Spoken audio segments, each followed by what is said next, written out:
এই যে Kittu sir, Kittu sir, hello hello Kittu, সব খাবে। কিট্টু আমাদের সব খাবে। এতক্ষণ ধরে ওটস খেলো, এখন বিক্কু খাবে। হ্যাঁ, তারপর বাবার হাত খাবে। এনে হাতটা খাবি না? হ্যাঁ, কিরে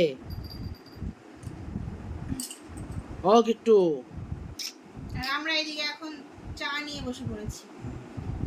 ওই দেখো দেখো, এদিকে আমি চা নিয়ে বসে পড়েছি, গরম গরম চা। আজকে আমি অনেক সকাল সকাল রান্না বসিয়েছি, অলরেডি ওর স্যুপ বসিয়ে দিয়েছি, উচ্ছে গাজর তারপর মাংস টাংস দিয়ে সব কিছু স্যুপ বসিয়ে দিয়েছি। আর আজকে খাবো হচ্ছে ইলিশ মাছ, যেটা কর্তামশাই এই 1.5 বছরের প্রথম ইলিশ মাছ নিয়ে এসেছে। নিজে তো মাছ খেতে পছন্দ করে না, আর খালি বলছে বুকের বাঁ পাশটা খালি চিনচিন করছে, ব্যথা করছে। হ্যাঁ, এত টাকার ইলিশ কিনলে বুকের বাঁ পাশটা চিনচিন করবে না? হ্যাঁ, বুকে তার ব্যথা শুরু হয়ে গেছে অলরেডি। এত টাকার ইলিশ মাছ কিনে আমার কত চিকেন খাওয়া হয়ে যেত। 1.5 বছরে একবার ইলিশ খাওয়াচ্ছে, তার মোটামুটি মনে হয় 7-8 বার বলা হয়ে গেছে বুকটা ব্যথা করছে। আর নিজে খেতে ভালোবাসে না তো, এই জন্য কোনো ব্যাপার না। হ্যাঁ, তাই না? নিজে খেতে তো ভালোবাসো না, সেই জন্য কোনো ব্যাপার না। হ্যাঁ, কিট্টু, হয়। কিট্টু তোর মাকে একটু বকে দে তো।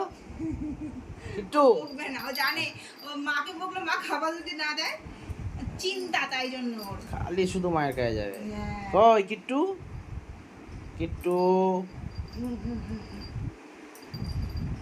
ও মার কাছে আসছে এই বিস্কুটের জন্য। ও নিজের খাবার খাবে, প্লাস আমরা চা বিস্কুট খেতে বসলে এটা খেতে আসবে, সেই জন্য।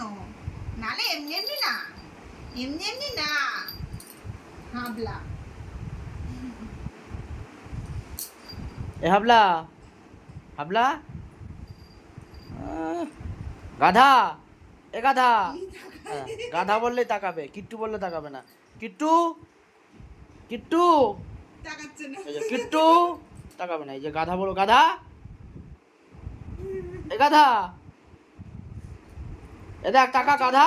আর চোখ মারছে আবার। গাধা তাকাচ্ছে, কিট্টু তাকাবে না, গাধা তাকায়। খ্যাপা।